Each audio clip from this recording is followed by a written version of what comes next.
Assalamualaikum warahmatullahi wabarakatuh. Salam sehat selalu, tabibun, saudara-saudara mahasiswa-mahasiswi program studi bimbingan konseling Fakultas Keguruan dan Ilmu Pendidikan Universitas Lampung yang saya hormati. Selamat bertemu kembali di mata kuliah metode penelitian kualitatif yang pada pertemuan kali ini kita akan membahas tentang konsep dasar dan ciri-ciri penelitian kualitatif. Saudara-saudara sekalian, sebelum saya berbicara tentang metode penelitian kualitatif, saya akan membahas tentang apa itu pengertian daripada penelitian. Penelitian adalah penyelidikan terhadap suatu objek secara sistematis, kritis, ilmiah, dan bersifat formal. Berdasarkan definisi ini, maka sebenarnya manusia itu memiliki hasrat untuk keingintahuan terhadap sesuatu yang sangat besar. Penyelidikan terhadap suatu objek. Apa itu objek? Objek adalah masalah yang akan diteliti. Kita tahu bahwa manusia tidak lepas dari apa yang dinamakan dengan masalah. Ada masalah yang sifatnya individual, ada masalah yang sifatnya sosial, ada yang masalah yang sifatnya kultural, ada masalah yang sifatnya lebih besar lagi, yaitu masalah bangsa dan negara, kemudian masalah keagamaan. Jadi banyak sekali permasalahan-permasalahan yang dihadapi oleh manusia dalam hidup dan kehidupannya. Nah, itu adalah objek permasalahan yang hendak diselidiki oleh manusia dalam hal meneliti. Nah, penyelidikan terhadap suatu objek atau masalah dalam kehidupan sehari-hari ini sudah menjadi makanan biasa dalam hidup manusia. Manusia selalu ingin mengetahui, rasa keingintahuannya sangat besar terhadap suatu hal.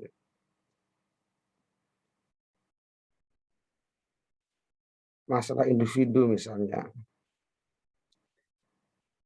kita semuanya ingin tahu sebenarnya siapa saya, man ana, who am I. Kita menanyakan siapa sih sebenarnya saya, itu suatu penyelidikan juga terhadap suatu masalah yang sifatnya individual. Kita mungkin punya masalah belajar, kemudian masalah cinta, masalah interaksi dengan orang lain, dan lain-lain yang berkaitan dengan masalah pribadi. Itu manusia selalu ingin tahu tentang apa dan mengapa ada masalah dengan saya. Masalah-masalah keluarga, misalnya beda pendapat dengan antara orang tua dengan anak. Masalah keuangan, bagi yang bersuami istri masalah kurang percaya pada pasangan. Kemudian masalah pola asuh, bagaimana mengasuh orang tua terhadap anak. Kemudian masalah bagi orang yang sudah berkeluarga tapi punya orang tua atau saudara tiri. Masalah KDRT, masalah belum punya anak, dan seterusnya. Itu membuat manusia pasti ingin menyelidiki, ingin mengetahui jawaban terhadap suatu masalah tersebut. masalah dalam kehidupan sosial, masalah kemiskinan, kriminalitas, kesenjangan, kenakalan remaja,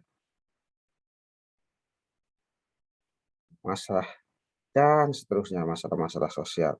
Kemudian masalah bangsa dan negara, masalah pengangguran, daya beli masyarakat rendah, kualitas sumber daya manusia, masalah resesi, yang terbaru adalah masalah COVID-19. Itu semuanya adalah permasalahan-permasalahan dalam hidup dan kehidupan manusia yang kita setiap hari tentunya selalu mempertanyakan apa dan bagaimana serta mengapa ada masalah. Jadi penelitian ini sebenarnya yang ingin saya katakan bahwa setiap manusia secara tidak langsung adalah sebagai makhluk peneliti, karena setiap manusia selalu ingin tahu, rasa keingintahuannya itu sangat besar terhadap suatu objek.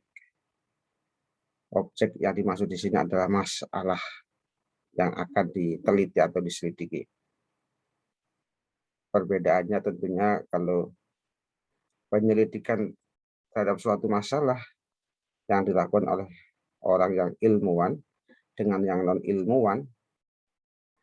Kalau ilmuwan tentunya secara sistematis, kritis, ilmiah, dan bersifat formal. Itu yang membedakan antara penelitian yang dilakukan oleh orang biasa atau orang awam dengan penelitian yang dilakukan oleh intelektual, akademisi, ilmuwan, ya. Yang membedakan adalah sistematis, kritis, ilmiah, dan bersifat formal. Kita bisa mempertanyakan segala sesuatu yang berkaitan dengan masalah individu, keluarga, masyarakat, sosial, budaya, bangsa, agama, negara. Tetapi kemungkinan jawaban terhadap masalah-masalah itu tidak sistematis, tidak kritis, tidak ilmiah, tidak formal. Nah, oleh karena penelitian yang dimaksud di sini adalah penyelidikan terhadap suatu objek atau masalah secara sistematis, kritis, ilmiah, dan bersifat formal. Apa itu sistematis? Sistematis adalah melakukan penyelidikan secara berurutan, tahap demi tahap, sehingga tujuan tercapai. Misalnya kalau kita membuat skripsi atau laporan hasil penelitian, itu biasanya ada bab 1, bab 2, bab 3, bab 4, bab 5, bab 6. Misalnya bab 1 berkaitan dengan pendahuluan. Di pendahuluan dijelaskan tentang latar belakang, mengapa penelitian itu dilakukan, ada gap antara realita dengan idealita, apa urgensinya, sehingga penelitian itu dilakukan, kemudian solusinya apa. Kemudian ada rumusan masalah, tujuan masalah, identifikasi masalah, batasan masalah, manfaat, dan seterusnya. Secara umum, bab 1 berkaitan dengan pendahuluan. Kemudian bab 2 berkaitan dengan tinjauan teori atau tinjauan pustaka.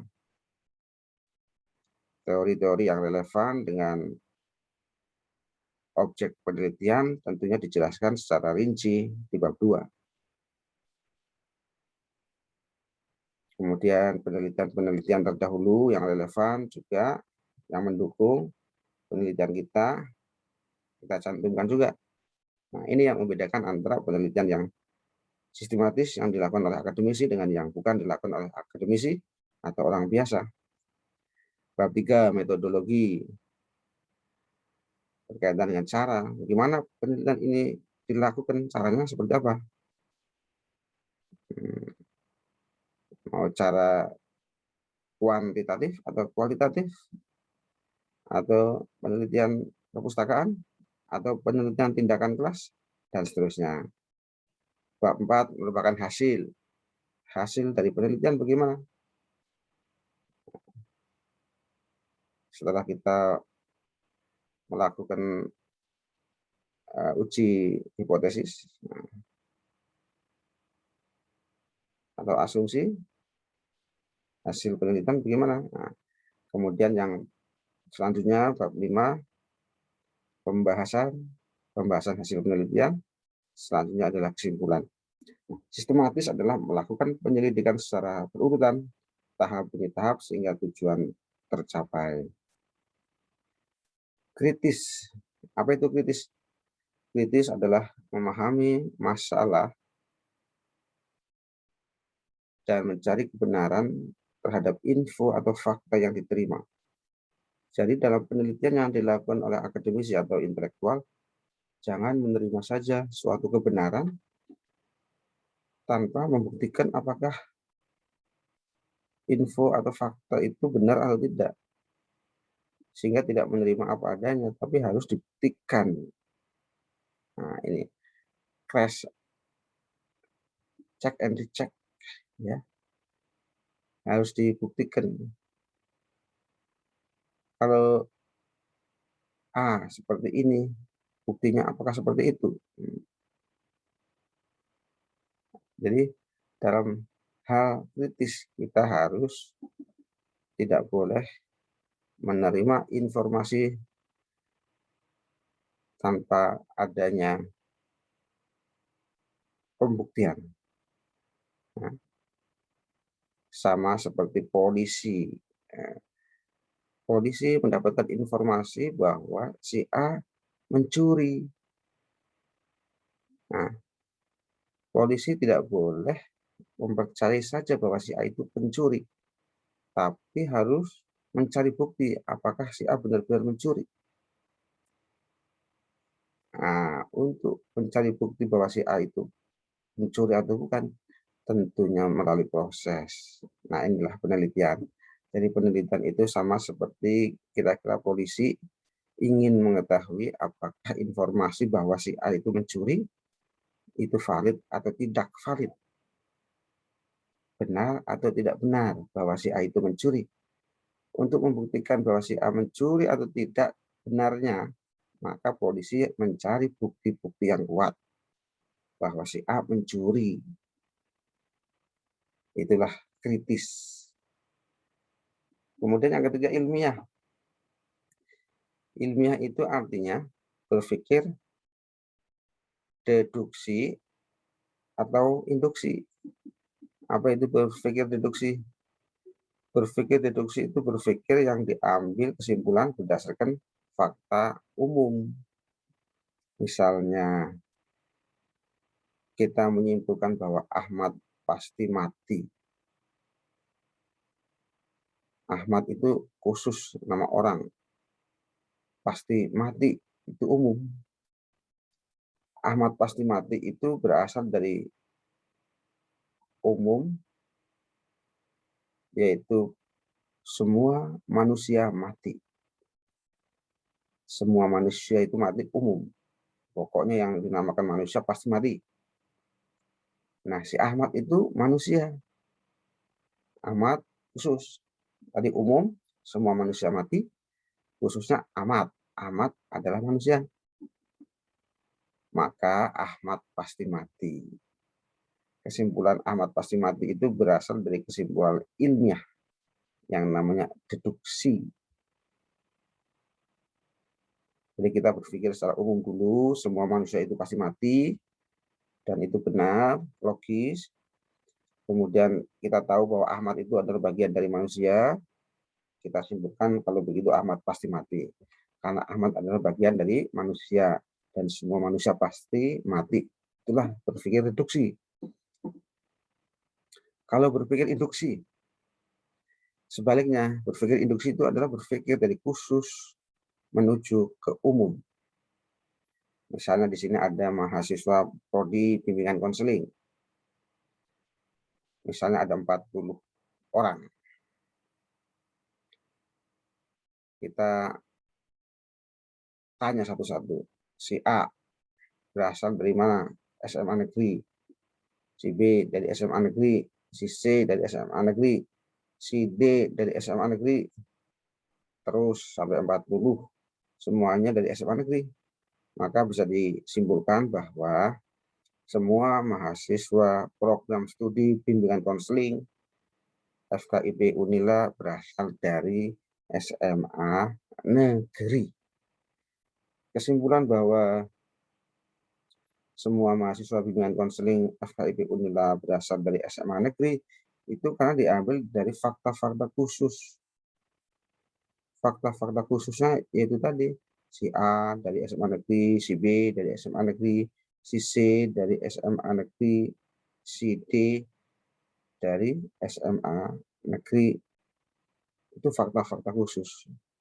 Dari fakta-fakta khusus yang sifatnya orang per orang, individu, kasus, disimpulkan secara umum semua mahasiswa prodi bimbingan konseling FKIP Unila adalah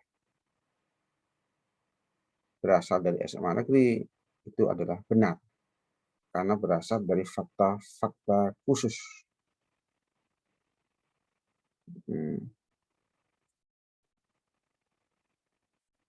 Nah, inilah nanti biasanya penelitian kualitatif berasal dari hal-hal khusus. Fakta-fakta yang berasal dari 5 orang responden atau 6 orang responden, kemudian disimpulkanlah menjadi fakta umum. Ilmiah, berpikir, deduksi, atau induksi. Kemudian berpikir ilmiah juga penyusunan hipotesis. Ada hipotesis, terutama ini untuk penelitian kuantitatif. Misalnya, apakah ada hubungan antara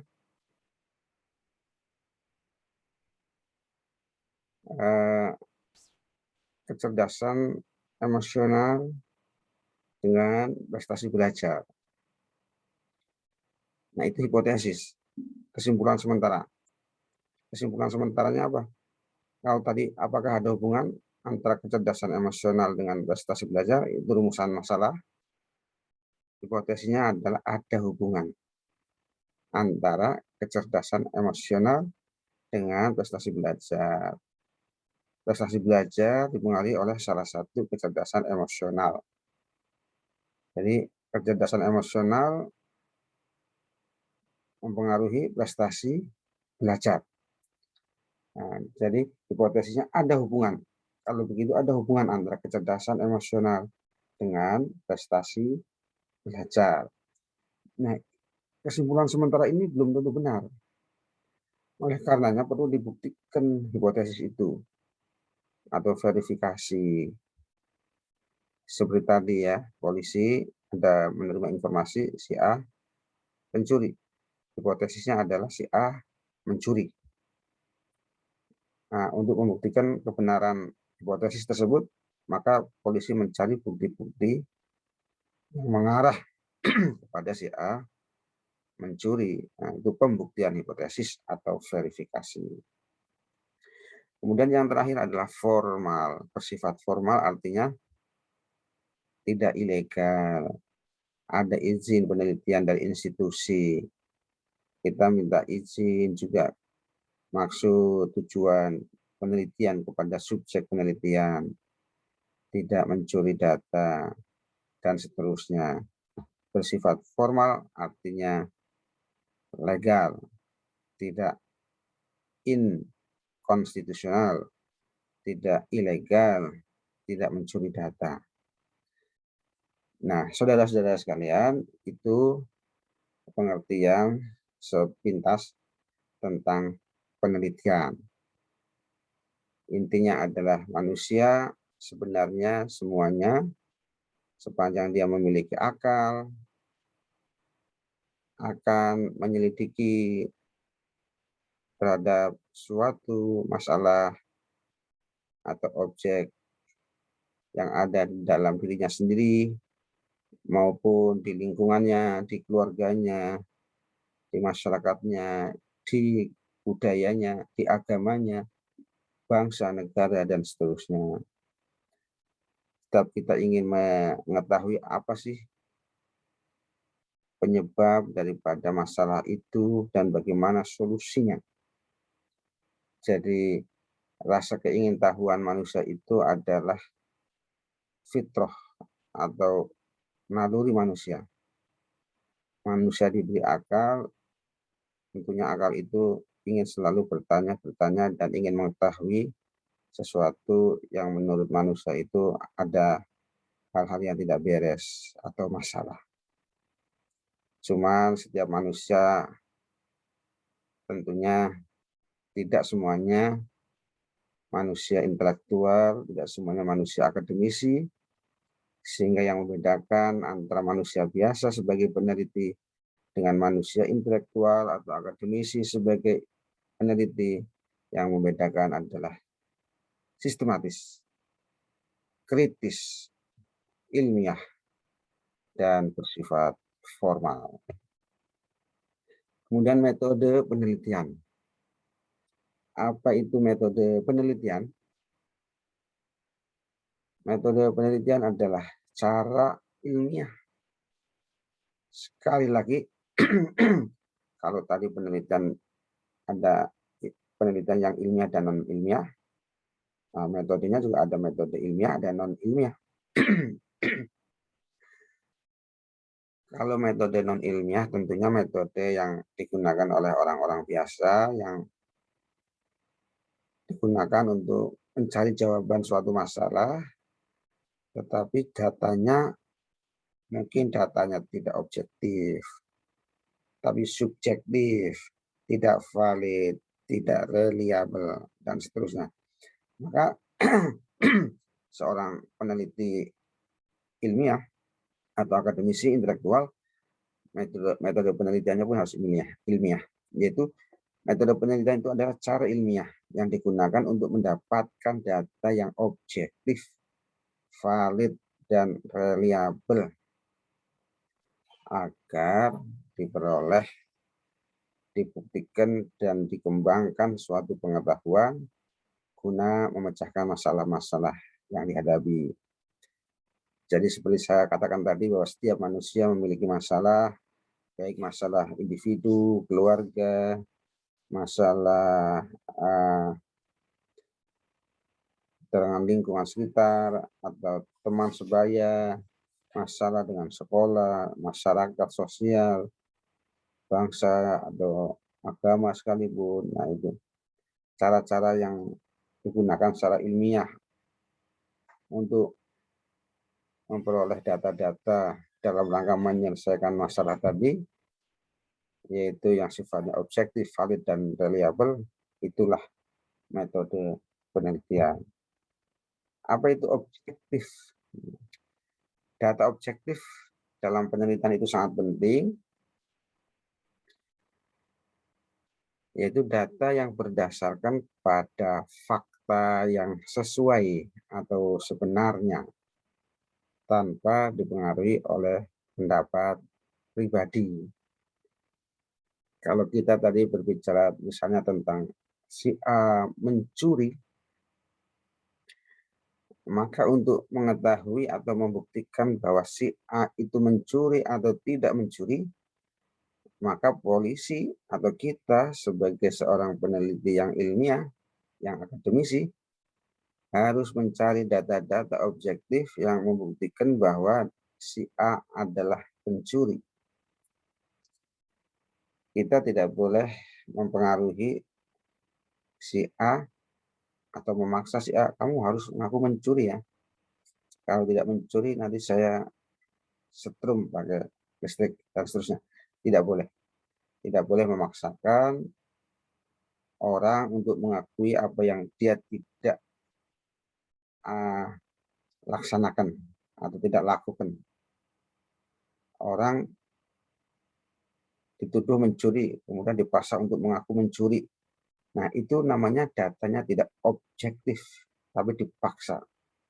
Ya, sekali lagi, orang tidak mencuri, tapi dipaksa untuk mengaku untuk mencuri, itu berarti datanya tidak objektif.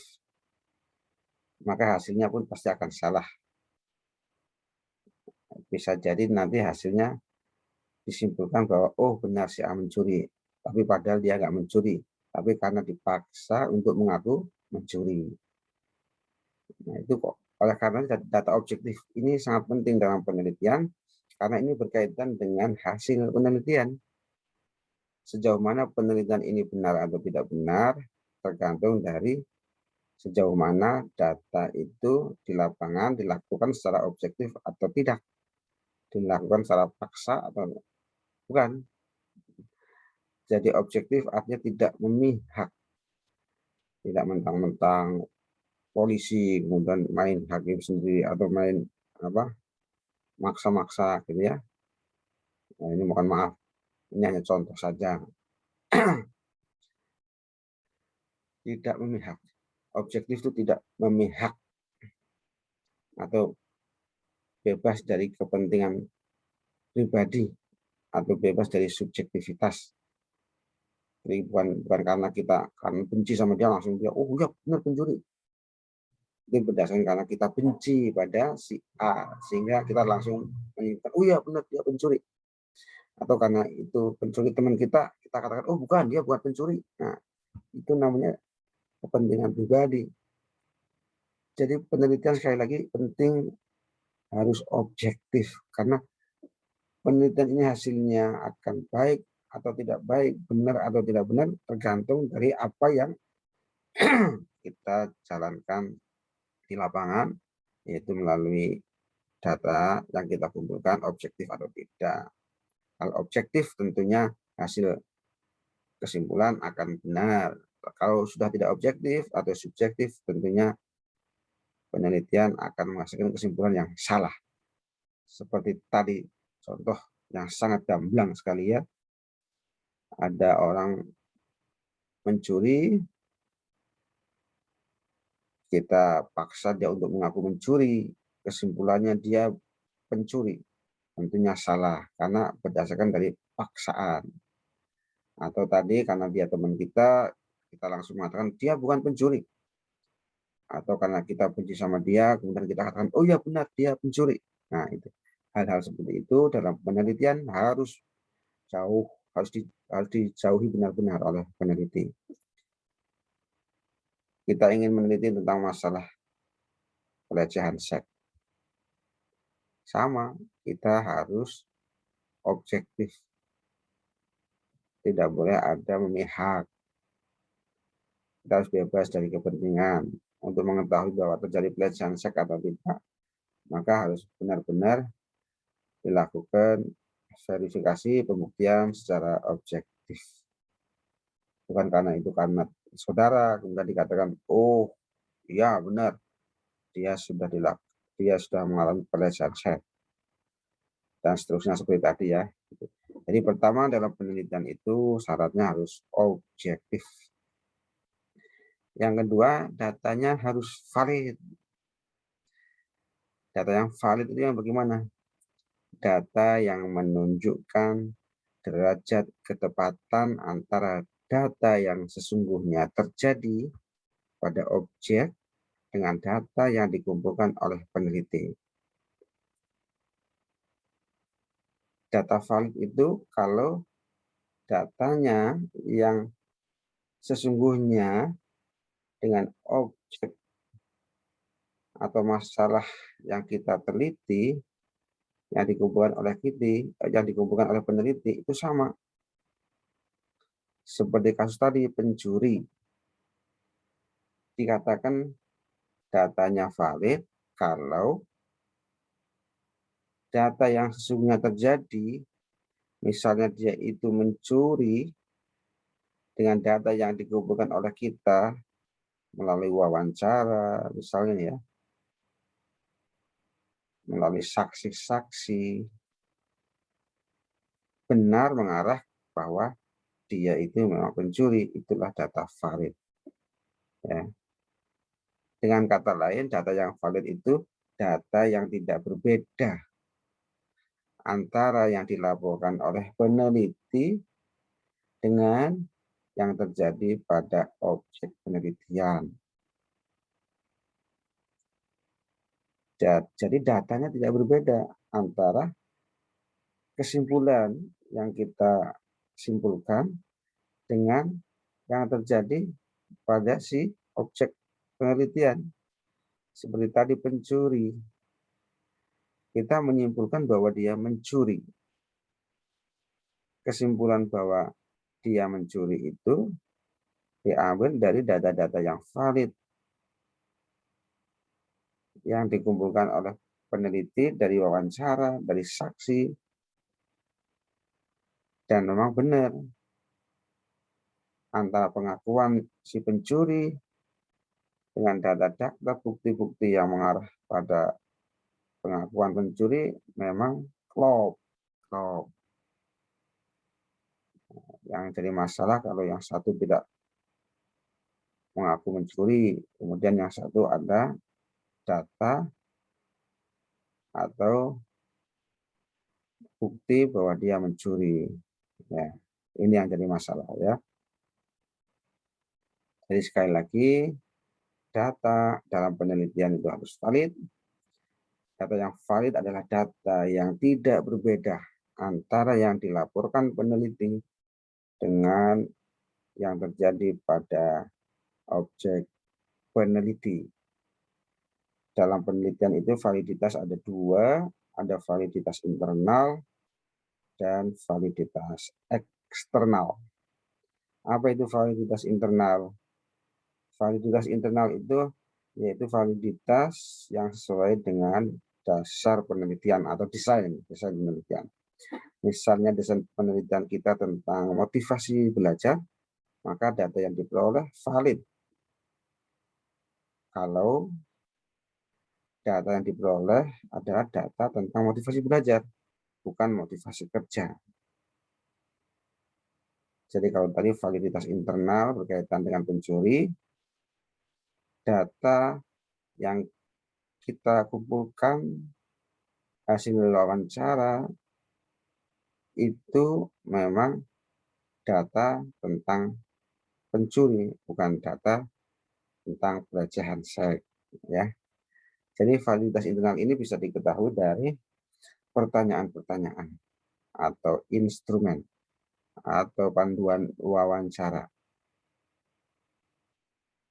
yang mana instrumen panduan wawancara data yang diperoleh itu memang benar-benar ingin mengetahui tentang apa yang ingin kita ketahui dalam desain penelitian. Kalau tadi kita ingin mengetahui apakah dia mencuri atau tidak, tentunya wawancaranya mengarah kepada pertanyaan-pertanyaan yang berkaitan dengan dia bisa menjawab bahwa dia itu adalah pencuri. Kalau kita ingin desain penelitiannya tentang motivasi belajar, maka data yang diperoleh adalah data tentang motivasi belajar, bukan data tentang motivasi kerja. Itu adalah validitas internal. Validitas eksternal itu apa? Nah, yang kedua adalah validitas eksternal, yaitu apakah hasil penelitian ini dapat digeneralisasi di mana sampel tersebut diambil. Nah, ini biasanya penelitian kuantitatif. Kalau dalam penelitian yang kita ambil sampelnya representatif, jadi kalau penelitian tentang misalnya populasinya adalah semua warga negara Indonesia, nah, sejauh mana sampel yang nanti kita ambil itu representatif mewakili populasi warga negara Indonesia. Sejauh mana sampel representatif. Kemudian sejauh mana instrumen itu valid dan reliable. Kemudian sejauh mana atau bagaimana cara pengumpulan datanya, bagaimana analisis datanya. Nah, hal-hal yang berkaitan dengan sampel yang representatif, instrumen yang valid dan reliable, kemudian pengumpulan data dan analisis data, kalau itu semua dilakukan dengan benar, sesuai dengan koridor ilmiah, maka berarti penelitian tersebut telah memiliki validitas eksternal yang tinggi. Jadi validitas eksternal adalah apakah hasil penelitian yang dilakukan oleh seorang peneliti dapat digeneralisir kepada sampel yang digunakan dalam penelitian itu. Ini tergantung daripada bagaimana cara kita mengambil sampel yang representatif, instrumen yang valid dan reliable, pengumpulan data dan analisis data yang benar. Sekali lagi, data valid atau validitas itu ada internal dan eksternal. Internal berkaitan dengan bagaimana alat ukur mengukur apa yang menjadi desain penelitian kita, bukan mengukur yang bukan desain penelitian kita. Kita ingin meneliti tentang motivasi belajar, tentunya data yang diperoleh adalah data tentang motivasi belajar, bukan data tentang motivasi kerja, misalnya. Kemudian validitas eksternal tentunya adalah validitas yang berasal dari bagaimana cara kita mengambil sampel yang representatif, bagaimana kita membuat instrumen yang valid dan reliable, dan bagaimana kita mengumpulkan data secara baik, secara benar, dan menganalisisnya. Nah, kalau dalam penelitian tentunya validitas data nanti kita bahas tersendiri. Validitas penelitian kualitatif secara umum nanti kita ada uji keabsahan data, ada uji credibility atau kredibilitas data, ada transferability, ada dependability, ada confirmability.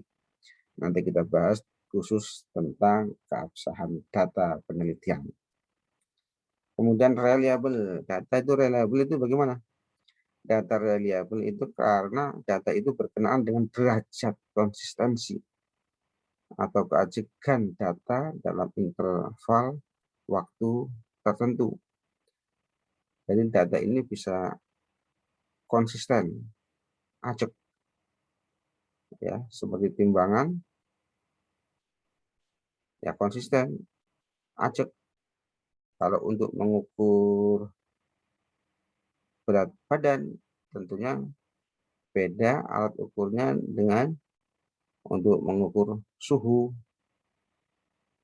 Nah, jadi alat ukur suhu berbeda dengan alat ukur berat badan, dan seterusnya. Jadi reliable berkaitan dengan konsistensi atau keajegan data dalam interval waktu tertentu. Dalam kuantitatif, instrumen penelitian harus valid dan reliable, di mana pengumpulan data dilakukan pada sampel yang representatif. Dalam kualitatif, validitas diukur dari si peneliti sendiri. Peneliti menjadi human instrument yang baik, mengumpulkan data secara triangulasi dari berbagai sumber data yang tepat, dan melakukan pengujian keabsahan data. Nanti masalah keabsahan data kita akan bicara pada waktu yang tersendiri. Saudara sekalian, sekarang kita menuju ke penelitian kualitatif. Apa itu penelitian kualitatif? Penelitian kualitatif disebut juga penelitian naturalistik karena menekankan kealamian sumber data. Penelitian yang menghasilkan data deskriptif berupa kata-kata tertulis atau lisan dari orang-orang dan perilaku yang dapat diamati.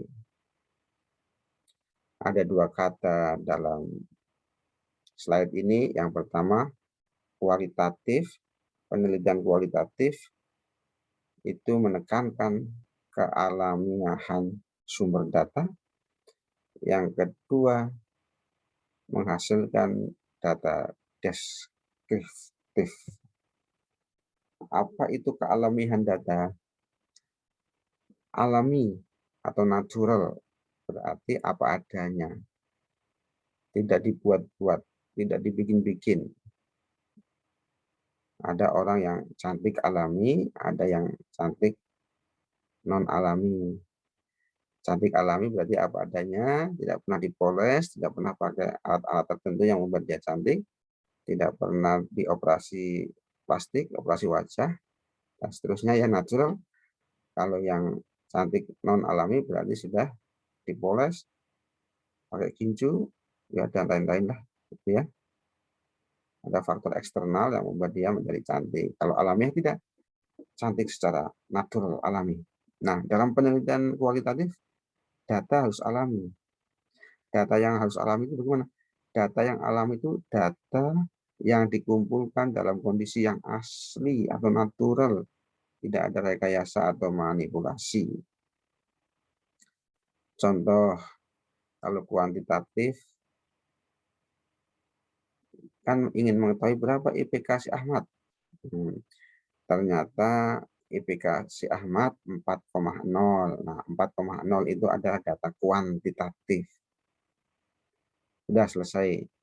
IPK Ahmad 4,0 itu kuantitatif karena angka 4,0. Nah, kalau kualitatif kita tidak hanya ingin mengetahui besarnya IPK Ahmad, tetapi kita ingin mengetahui bagaimana cara dia belajar sehingga bisa punya IP 4,0 sempurna 10 nilainya atau 100. Jadi kalau penelitian kuantitatif cukup setelah kita mengetahui besaran angkanya. Kalau kualitatif ingin mengetahui apa di balik besaran angka tadi. Ahmad IPK-nya 4,0. Pertanyaan kualitatifnya, ya, bagaimana cara dia belajar sehingga dia bisa IPK-nya 4,0. Nah, ini penelitian kualitatif nih. Bagaimana cara dia belajar sehingga bisa IPK-nya 4,0. Nah, untuk mengetahui si Ahmad bagaimana cara belajarnya sehingga IPK-nya 4,0 itu datanya harus asli. Asli berasal dari si Ahmad, bukan dari orang lain atau bukan dari manipulasi kita. Karena Ahmad sendirilah yang tahu bagaimana cara belajarnya, bagaimana metode belajarnya, bagaimana strateginya, bagaimana teknisnya, kapan waktunya, dan seterusnya. Kita harus tanya langsung ke Ahmad. Dan itu datanya harus asli, natural. Kita tanya kepada si Ahmad, bukan kepada orang selain Ahmad. Atau bukan karena kita ingin kesimpulan seperti ini, kemudian bila datanya kita kirim ke sini. Jadi tidak ada unsur rekayasa atau manipulasi. Kita harus cari data dari Ahmad. Itu ya maksudnya ya. Jadi bagaimana cara sehingga Ahmad bisa memiliki IPK 4,0? Cara belajarnya kita harus mengetahuinya dari data asli si Ahmad. Bukan dari data orang lain atau dari kita. Atau rekayasa dari kita dan seterusnya. Kemudian misalnya lagi pertanyaan yang kedua, bagaimana cara orang tua mendidik anaknya si Ahmad tadi sehingga Ahmad bisa memiliki IPK 4,0. Nah, ini menarik ini. Yang pertama pertanyaan tentang bagaimana cara belajar Ahmad sehingga IPK-nya 4,0. Yang kedua bagaimana pola asuh orang tua. Bagaimana cara orang tua mendidik Ahmad sehingga Ahmad kok bisa 4,0. Ini penelitian kualitatif ini. Untuk mengetahui bagaimana cara orang tua mendidik Ahmad sehingga Ahmad bisa 4,0, itu butuh data asli natural dari si orang tua Ahmad tentunya ya. Subjek penelitiannya orang tua di sini. Nah, itu maksud kealamian data. Jadi penelitian kualitatif, penelitian yang menekankan kepada setting natural atau latar alamiah. Kemudian penelitian kualitatif juga menjelaskan fenomena secara deskriptif. Apa itu deskriptif? menjelaskan objek penelitiannya secara detail, sehingga menjawab apa peristiwanya, apa fenomenanya yang terjadi.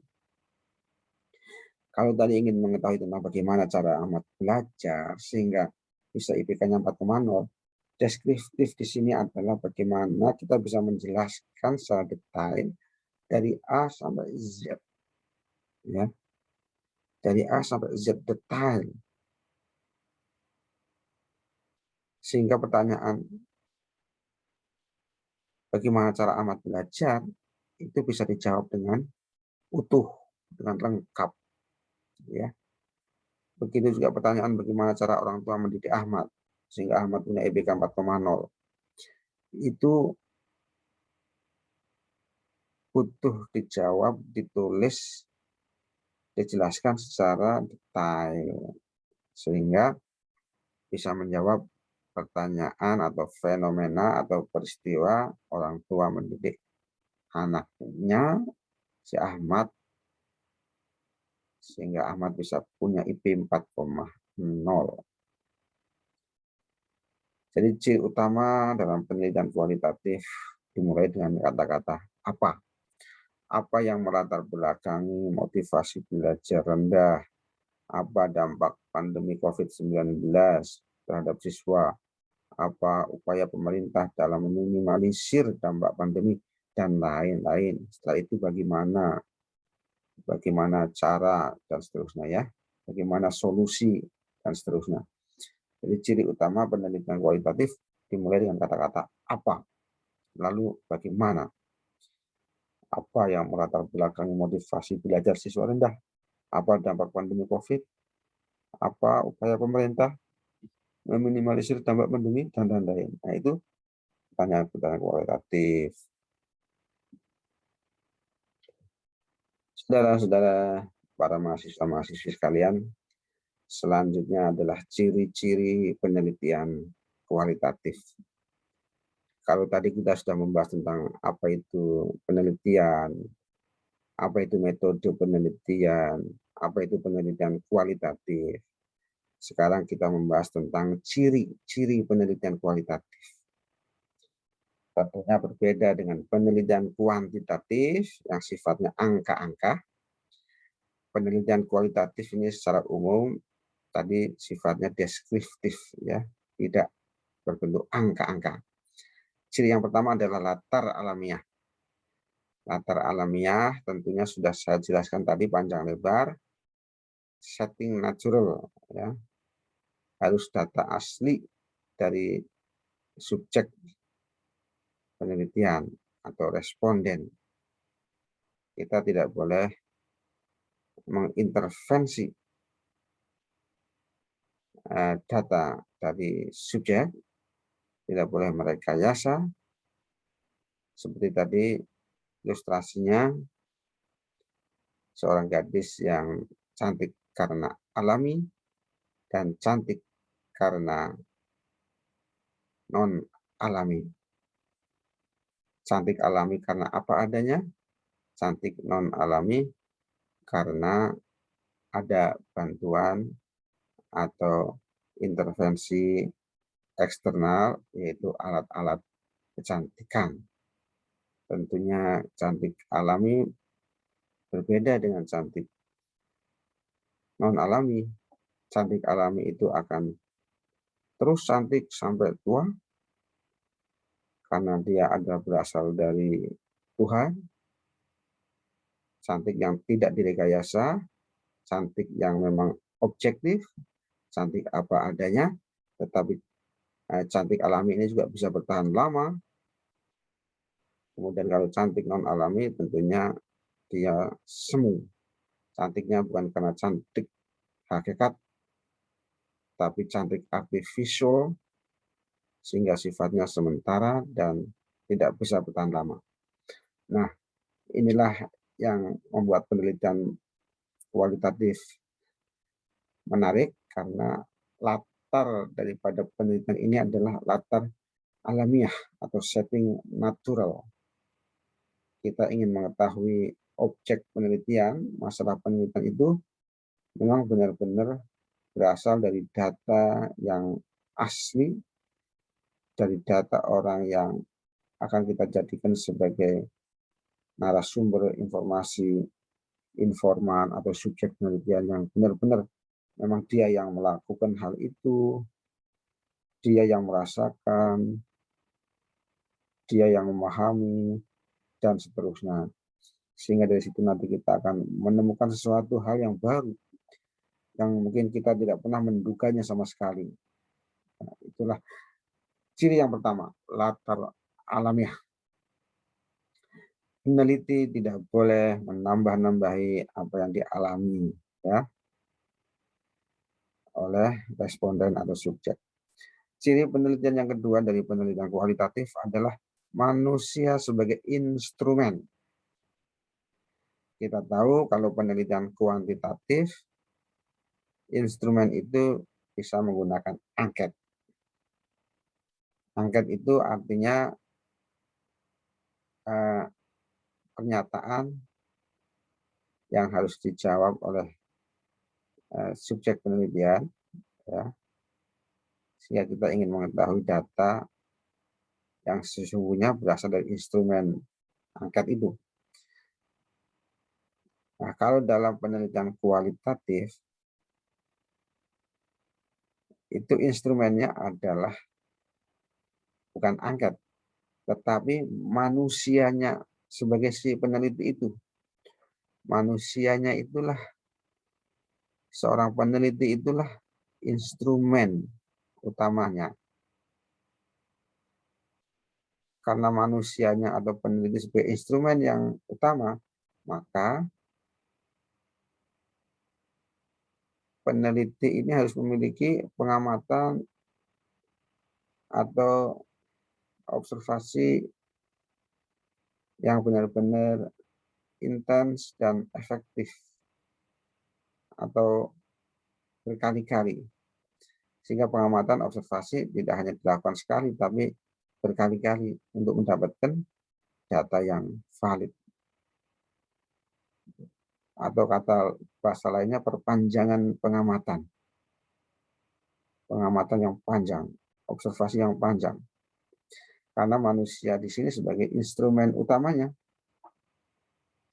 Asumsinya adalah peneliti memahami kenyataan-kenyataan yang ada di lapangan. Sehingga peneliti dalam mencari bukti-bukti empiris berkaitan dengan permasalahan penelitian itu harus observasinya harus benar-benar tekun, kemudian berkali-kali. Nah, ini berkaitan dengan jam terbang tentunya ya. Manusia yang sudah biasa meneliti penelitian kualitatif tentunya lebih bisa punya rasa ya, atau kalau jam terbangnya udah tinggi, tentunya lebih profesional. Tapi kalau yang masih pemula tentunya masih belajar. Ya, sama seperti orang pemain sepak bola, tentunya berbeda antara yang pemain sepak bola yang sudah jam terbangnya udah tinggi, sudah melanglang buana ke tingkat nasional dan internasional, dengan pemain sepak bola yang baru kemarin masuk klub. Sama, manusia sebagai instrumen juga sama. Kalau manusia pemula dalam penelitian tentunya masih kurang, nalurinya masih kurang tinggi, ya instingnya sebagai manusia instrumen masih kurang tinggi. Tetapi kalau manusia yang sudah terbiasa meneliti kualitatif, jam terbangnya udah tinggi, maka dia instingnya untuk mengobservasi, mengamati suatu fenomena atau objek penelitian tentunya dia akan lebih baik. Nah, manusia sebagai instrumen ini tentunya tadi berkaitan dengan jam terbang. Kalau yang jam terbangnya masih rendah atau masih pemula, tentunya perlu dilatih, dan dilatih. Allah bisa karena terbiasa. Jadi semuanya itu kalau dibiasakan pasti akan bisa. Semua tergantung kebiasaan. Itulah ciri penelitian kualitatif yang kedua. Jadi manusia atau peneliti sebagai instrumen yang sangat utama. Ciri penelitian kualitatif yang ketiga, menggunakan metode kualitatif. Apa itu metode kualitatif? Metode yang berusaha untuk menggali makna sebenarnya dari fenomena yang diteliti. Jadi metode kualitatif itu bukan hanya ingin mengetahui secara fisik luarnya saja. Nah, ini beda dengan kuantitatif. Kalau kuantitatif dengan angka-angka saja, sepanjang angket sudah diisi oleh subjek penelitian, nanti kita analisis, sudah selesai. Hasilnya itu berdasarkan hasil angket. Tapi kalau kualitatif, dia itu ingin menggali makna yang sebenarnya dari fenomena yang kita lihat. Seperti tadi ya, fenomena mengapa Ahmad bisa IPK-nya 4,0, bagaimana cara belajarnya, bagaimana pola asuh orang tuanya. Nah, itu kualitatif karena ingin menggali lebih dalam makna mengapa bisa IPK-nya 4,0 itu loh. Orang heran tuh. IPK itu umumnya ya 3,0, 3,2, 3,1 itu biasa. Ini sampai 4,0. Ini ingin menggali fenomena di balik 4,0 ini. Ini luar biasa. Nah, penelitian kualitatif menarik itu karena dia tidak hanya sifatnya luar, tapi sampai mendalam. Ya. Kualitatif, ingin menggali makna yang terdalam dari sebuah fenomena atau permasalahan. Ingin menggali fenomena yang sebenarnya, yang sesungguhnya. Ya. Bagaimana caranya sih belajar si Ahmad ini, bagaimana pola asuh orang tuanya sih, kok bisa 4,0. Nah, ya kira-kira begitu. Yang keempat, ciri penelitian kualitatif yang keempat, analisis data secara induktif. Dari masalah-masalah kecil, kemudian ke masalah besar. Dari masalah-masalah khusus ke umum. Jadi, bedanya dengan kuantitatif, kalau penelitian kuantitatif itu menguji hipotesis. Ya. Nah, kalau kualitatif tidak menguji hipotesis, dia dari data yang diambil secara induktif, dari hal-hal kecil, dari hal-hal yang khusus. Nah, makanya ada responden. Ada responden 1, responden 2, responden 3, responden 4, responden 5. Ini data-data responden 1 sampai 6 misalnya, itu adalah data-data yang sifatnya khusus, induktif. Nanti disimpulkan berdasarkan data-data yang khusus tadi atau masalah-masalah kecil. Kalau kuantitatif itu menguji hipotesis. Kalau yang kualitatif tidak menguji hipotesis. Nah, selanjutnya, ciri penelitian kualitatif yang kelima adalah teori dari dasar atau grounded teori. Ini masih ada kaitan juga dengan tadi. Kalau dalam kuantitatif itu kita ingin menguji kebenaran dari hipotesis, ya. Kalau penelitian kualitatif tidak menguji hipotesis, tapi mengkonstruk teori atau membangun teori atau fakta-fakta yang terjadi di lapangan. Nah, ini perbedaan yang sangat mendasar. Saya ulangi, kalau penelitian kuantitatif itu untuk menguji teori. Misalnya tadi dikatakan ada hubungan antara kecerdasan emosional dengan prestasi belajar. Itu ingin diuji apakah benar ada hubungannya itu. Kecerdasan emosional itu mengaruhi prestasi belajar. Itu teori. Ingin menguji teori tersebut. Itu kuantitatif. Kalau nanti dibuktikan, diverifikasi, ternyata data-data menunjukkan bahwa ada hubungan memang antara kecerdasan emosional dengan prestasi belajar. Orang yang cerdas secara emosional, prestasi belajarnya pasti tinggi. Sebaliknya orang yang kecerdasan emosionalnya rendah, prestasi belajarnya rendah. Nah, ini itu teori. Ingin membuktikan, itu kalau kuantitatif. Tapi kalau kualitatif tidak. Kualitatif itu mengkonstruk atau membangun teori yang berasal dari fakta-fakta yang ada di lapangan. Contoh penelitian Clifford Geertz ya tentang The Religion of Java, agama Java. Setelah dia melakukan penelitian dia di suatu kampung di daerah Jawa Timur, dia akhirnya menemukan teori bahwa agama Islam Java itu ada 3. Ada priayi namanya ya, ada santri, ada tipe santri, ada tipe priayi, ada tipe abangan. Agama Jawa, Islam Java. Ya, jadi agama Islam Java itu ada tipe santri. Santri ini orang-orang yang benar-benar taat, tunduk, patuh sama ajaran yang diwajibkan oleh Islam, orang-orang yang taat gitu ya, orang yang benar-benar beriman, bertakwa gitu kira-kira yang santri. Kemudian ada priyayi. Kalau priyayi ini ada yang Islam tapi Islam bangsawan seperti kerajaan ya. Di situ di kerajaan ada priyayi ya, ada sultan, ada raja ya, dan seterusnya. Itu Islamnya lebih ke Islam sinkretis ya, priyayi. Di mana Islam berakulturasi dengan budaya ya. Kalau di Jawa ada misalnya grebek, sekatenan dan seterusnya ya. Nah, itu priyayi, ada Islam priyayi. Yang terakhir ada Islam abangan. Islam abangan itu yang abu-abu. Tidak terlalu santri ya, abangan ya. Makanya ada istilah STMJ, kadang sholat terus tapi kadang masih jalan gitu. Kira-kira begitulah. Jadi Islam KTP ya, Islam abangan gitu kira-kira. Tapi teori tentang Islam santri, Islam priyayi, Islam abangan itu awalnya dari fakta-fakta yang terjadi di lapangan, bukan fakta-fakta berasal dari hipotesis atau pengujian hipotesis.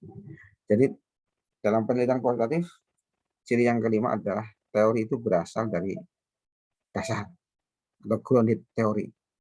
Artinya teori berasal dari fakta-fakta yang kita kumpulkan di lapangan, bukan untuk menguji hipotesis. Kemudian ciri yang keenam dari penelitian kualitatif adalah deskriptif. Deskriptif tadi sudah dijelaskan lebih awal bahwa deskriptif itu data dikumpulkan berupa kata-kata, gambar, foto, naskah misalnya ya, wawancara, catatan-catatan, ya, video, tip, dokumen-dokumen baik pribadi maupun yang resmi. Intinya deskriptif itu ingin menjelaskan secara detail fenomena yang akan kita teliti, bukan berbentuk angka-angka, tetapi non angka-angka. Non angka-angka ya kata-kata, ya gambar, ya foto, dan seterusnya, ada dokumen, video, dan lain-lain ya. Deskriptif. Ciri yang keenam yaitu deskriptif, data yang dikumpulkan berupa non angka-angka. Kemudian yang ketujuh, ciri penelitian kualitatif adalah mementingkan proses daripada hasil. Nah, tentunya penelitian kualitatif ini bukan hasilnya yang penting, tapi prosesnya. Bagaimana proses tadi? Proses menjelaskan si Ahmad, menjelaskan saya kalau belajarnya seperti ini loh. Bagaimana proses orang tua menjelaskan bagaimana dia bisa mendidik anaknya bisa 4,0 IPK-nya. Itu proses. Nah, ada penelitian yang ingin tahu tentang proses perjalanan dan pencapaian mahasiswa berprestasi dalam usahanya sehingga mereka berprestasi. Itu proses, karena kita ingin mengetahui teori dari lapangan, maka kita harus mengetahui atau menemukan teori tadi dengan cara proses yang biasanya lama. Kalau penelitian kualitatif karena proses daripada hasil biasanya agak lama. Jadi penelitian yang kualitatif yang ketujuh adalah mementingkan proses yang terjadi di lapangan, sehingga pengamatan, wawancara harus dilakukan secara intensif, kemudian efektif supaya dihasilkan validitas dan reliabilitas dari penelitian. Kemudian ciri penelitian yang ke-8 adalah adanya batas yang ditentukan oleh fokus. ada batas-batas yang dilakukan supaya tidak melebar kemana-mana. Misalnya tadi yang pertama berkaitan dengan subjek, dibatasi berapa subjek penelitiannya. Nah, kalau tadi hanya satu, kalau ingin mengetahui bagaimana cara belajar si Ahmad sehingga IPK-nya 4,0, berarti subjek penelitiannya si Ahmad, ya. Satu saja. Yang kedua, fokus permasalahannya adalah bagaimana strategi belajar Ahmad. Nah, itu fokusnya. Jadi ada batas yang ditentukan, ya. Dia harus fokus penelitian kualitatif, harus fokus ke satu permasalahan. Jadi tadi permasalahan pertama berkaitan dengan bagaimana strategi belajar Ahmad sehingga IPK-nya 4. Ya. Kalau yang kedua, bagaimana cara mendidik orang tua si Ahmad sehingga si Ahmad IPK-nya bisa 4,0. Nah, itu fokus, ya. Ada batas. Yang pertama subjek berarti si Ahmad dan satu lagi orang tua. Yang kedua berkaitan dengan permasalahan, yaitu permasalahan tentang bagaimana cara belajar si Ahmad sehingga IPK-nya 4,0. Dan satu lagi bagaimana cara mendidik orang tua si Ahmad sehingga Ahmad bisa IPK 4,0. Yang terakhir, ciri penelitian kualitatif adalah ada kriteria khusus untuk keabsahan data. Sebagaimana tadi saya katakan bahwa ada validitas dan reliabilitas data penelitian kualitatif yang ini berbeda dengan penelitian kuantitatif. Tadi ada konsep-konsep, misalnya ada uji kredibilitas, ada transferability, ada dependability, dan confirmability. Nah, nanti kita akan jelaskan di pertemuan yang akan datang. Para mahasiswa dan mahasiswi sekalian yang saya hormati, mungkin demikian sementara pertemuan kita kali ini yang berkaitan dengan konsep dasar penelitian kualitatif dan ciri-cirinya. Kita bertemu di lain waktu yang akan datang. Mudah-mudahan kita semuanya dalam keadaan sehat walafiat. Kurang lebihnya mohon maaf. Sampai ketemu di waktu yang akan datang. Assalamualaikum warahmatullahi wabarakatuh.